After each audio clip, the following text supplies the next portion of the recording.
Hello అందరికీ నమస్తే, welcome back to అత్తమ్మ రుచులు. ఈరోజు వీడియోలో మా హోటల్లో అమ్మ చేసే చిట్టి పునుగులు రెసిపీ అమ్మని కనుక్కొని మరీ మీకు చేసి చూపించబోతున్నాను.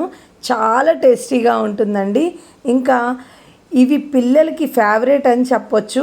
కేవలం 10 నిమిషాల్లో 10 మంది తినే పునుగులు కూడా వేసేయచ్చండి. చాలా క్విక్గా కూడా అయిపోతుంది. ఈ స్నాక్స్గా బ్రేక్ఫాస్ట్గా కూడా చేయొచ్చు. అది ఎలానో చూసేయండి. మా అమ్మ చేసే చిట్టి పునుగులు తయారు చేసుకోవడానికి నేను ముందుగా అయితే నాకు ఇడ్లీ పిండి రెడీగా ఉందండి. నేను మార్నింగ్ ఇడ్లీ పిండి వేసుకోగా నాకు ఇంకా ఇంత ఇడ్లీ పిండి మిగిలి ఉంది. మీ దగ్గర ముందు రోజు వేసిన మార్నింగ్ వేసిన అప్పటికప్పుడు ఇడ్లీ పిండి ఉన్నా సరే నేను చూపించిన విధానంలో మీరు చేసుకున్నట్లయితే పునుగులు చాలా క్రిస్పీగా టేస్టీగా వస్తాయి. నేను ఇక్కడ నాకు 3 రేకులు అంటే 1 కప్పు ఇడ్లీ పిండి ఉంది. అందులోకి 2 టేబుల్ స్పూన్ల మైదా వేసుకుంటున్నాను. రుచికి సరిపడా ఉప్పు, 2 చిటికెళ్ళు వంట సోడా వేసుకుంటున్నాను. దీన్ని బాగా కలిపేసుకోవాలి. ఉండలు ఏమీ లేకుండా పిండిలో మైదా పిండి కలిసేటట్లు కలుపుకోవాలి. యూజువల్లీ అయితే 1 గ్లాసు మినపగుళ్ళకి 6-7 గ్లాసుల ఇడ్లీ రవ్వ కలుపుకోవాలండి. దేనికి మీరు డైరెక్ట్గా పునుగులకే మీరు ఈ రెసిపీ ప్రిపేర్ చేసే లెక్క అయితే పిండి అలా రుబ్బుకోవాలన్నమాట. అందుకోసం చెప్తున్నాను. లేదంటే మీ దగ్గర ఉన్న ఇడ్లీ పిండిలో ఇలా 2 స్పూన్లు మైదా కలుపుకొని ఈ 1 అరగంట పాటు నానపెట్టుకొని తర్వాత ఇలా ఆయిల్ డీప్ ఫ్రైకి సరిపడా ఆయిల్ పెట్టేసుకొని మీరు పునుగులు వేసే ముందు ఒకసారి పునుగులు పిండి ఇలా కలుపుకోవాలి. అస్సలు లూజ్ ఏమీ ఉండకూడదండి. నేను చూపిస్తున్న కన్సిస్టెన్సీలో ఉండాలన్నమాట.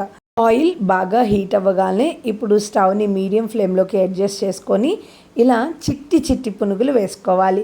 ఇవి మనం నానినవి కాబట్టి మంచిగా సోడా ఉప్పు కూడా తగిలింది కాబట్టి పొంగుతాయండి. చాలా బాగుంటుంది. మనకి ఆయిల్ కూడా ఎక్కువ పీల్చదు. చాలా ఇష్టంగా తింటూ ఉంటారు పిల్లలు. అండ్ ఇంకా ఇది మనకి బ్రేక్ఫాస్ట్గా కూడా బాగుంటుంది. పిల్లలు ఇష్టంగా తినేస్తారు. ఈవినింగ్ స్నాక్స్కి అయితే చెప్పనవసరం లేదు. ఇంకా ఇవి చాలా ఈజీగా ప్రిపేర్ చేసుకోవచ్చు.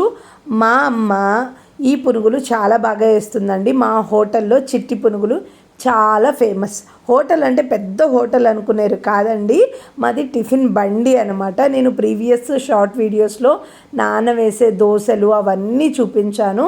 ఇంకా అమ్మ వేసే ఈ చిట్టి పునుగులు బజ్జీలు వీడియోలు అయితే ఎప్పుడు చూపించలేదు. కానీ అమ్మ దగ్గర రెసిపీ కనుక్కొని చేశాను. చాలా ఈజీ ప్రాసెస్, టేస్ట్ అయితే నెక్స్ట్ లెవెల్ ఉంటుంది. ఇంకా మా దగ్గర అయితే ఈ చిట్టి పునుగులు చాలా ఫేమస్ అనమాట.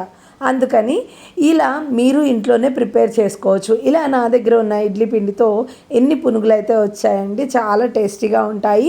వీటి కోసం నేను స్పెషల్గా అయితే అల్లం అలానే టమాటా పచ్చడి చేశాను. అది నెక్స్ట్ వీడియోలో ఆ రెసిపీ పోస్ట్ చేస్తాను. మీకు ఈ వీడియో నచ్చినట్లయితే మీరు ట్రై చేసి టేస్ట్ ఎలా వచ్చిందో నాకు కామెంట్ చేయండి. ఇలా వేసుకున్న ఈ పునుగుల్లో మన అల్లం అలానే టమాటా చట్నీతో టేస్ట్ నెక్స్ట్ లెవెల్ ఉంటుంది. లేదు అనుకుంటే పల్లీ చట్నీ, ఇంకా ఏదన్నా రోటి పచ్చళ్ళు కానీ నిల్వ పచ్చళ్ళు ఆవకాయతో తిన్నా కూడా చాలా బాగుంటాయి ఈ పునుగులు. మీకు తెలుసా ఈ పునుగులతోనే మనం కూర కూడా వండుకోవచ్చని? మీలో ఎంతమందికి తెలుసు? ఆ రెసిపీ కావాలన్నా నాకు కామెంట్ రూపంలో తెలియచేయండి.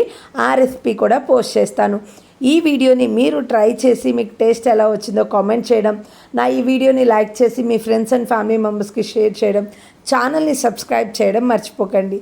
Thank you for watching.